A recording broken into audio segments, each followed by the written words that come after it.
So I started to look at how do I get this license? What can I do? So I called just about every state in the Union. I figured out the way to do it was through reciprocity. And actually it was my husband who said, well, you know, lawyers can get reciprocity after 5 years, so maybe you guys can too. So I found out, yes, they did give reciprocity. So then find a state that would allow me to take the test and that had a reciprocal arrangement with Pennsylvania. Took almost 2 years. No internet then. And I ended up going to Duke University, taking the test, passing the test, applying for a license by reciprocity, and I have held that license dear, even though I haven't seen a patient in 8 years. But I got my license. Now, you know, when you start to think about that, here is somebody who is legally here, who has the skills that you want, that you say you want, that you're trying desperately to get. And yet, I wasn't saying, give me a license or lower your standards. I was saying, give me an opportunity to demonstrate to you that I can meet your standards. There was no space for that conversation to take place.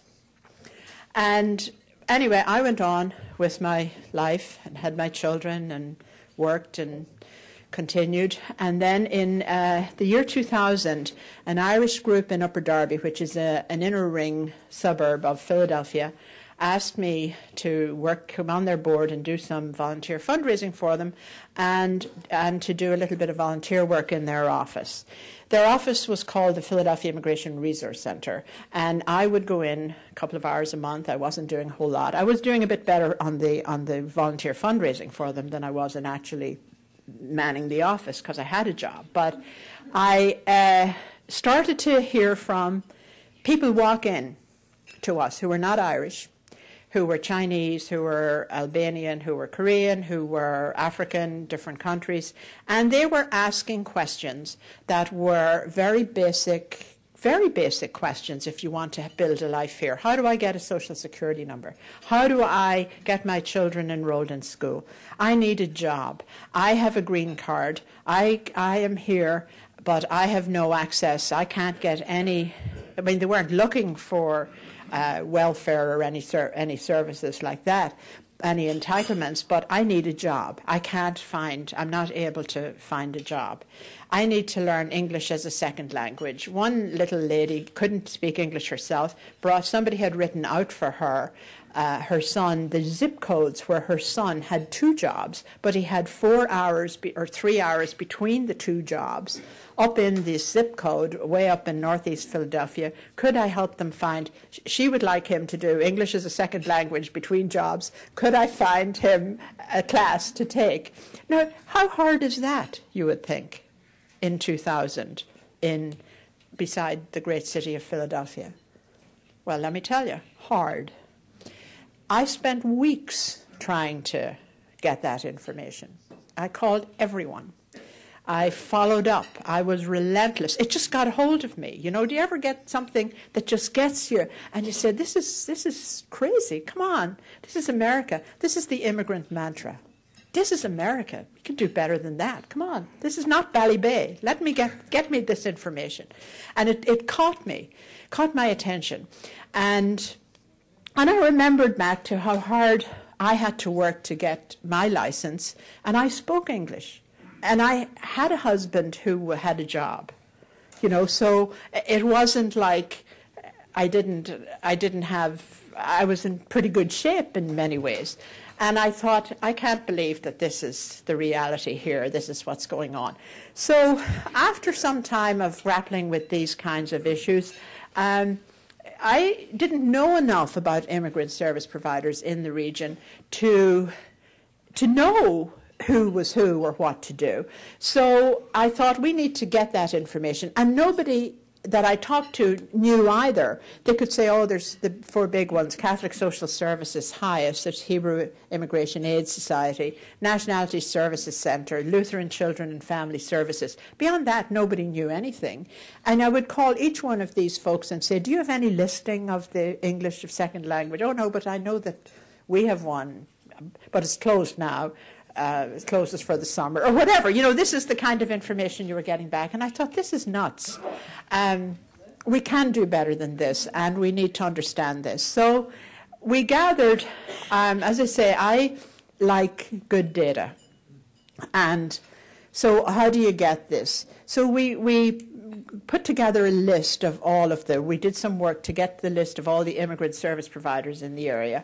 And then we started to call them. I mean, we went to every list: United Way, Red Cross, the internet, any way we could do, talking to people, getting people's lists, putting this all together. We got about 350 immigrant service providers. And then I would just sit there, if it was a slow time when I was in the office, and I would maybe call every 10th one to see what they did. Well, I woke people up at 11 o'clock in the morning. I found people immigration. Now, they're listed in the yellow pages or in some list as an immigrant service provider, and they didn't know what I was talking about. I also found a lot of legitimate ones as well.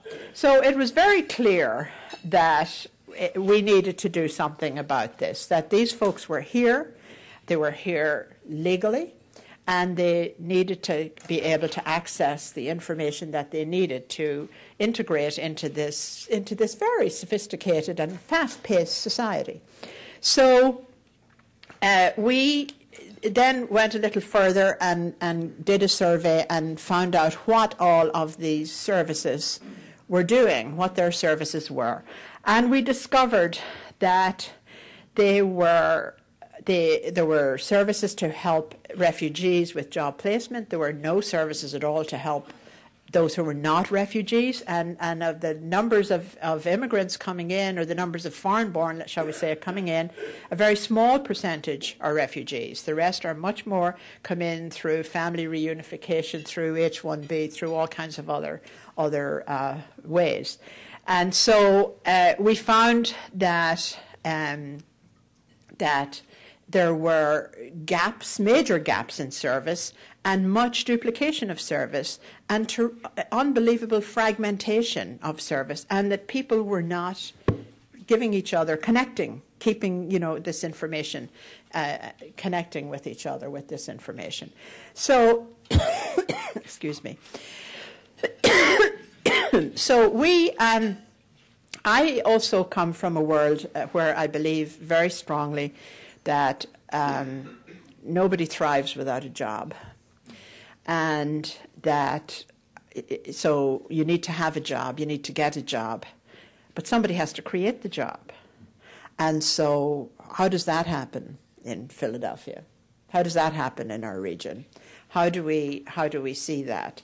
So we knew, or we found out that, I didn't know, but I found out at this time that Pennsylvania has a very well-organized system of job access centers called Career Links.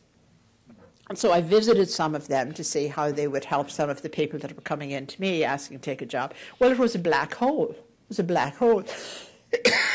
There was no way it was going to work for them. Excuse me. Thank you. And why? Because the staff, however well-meaning, had no understanding of what is work authorization. Sorry, that's that.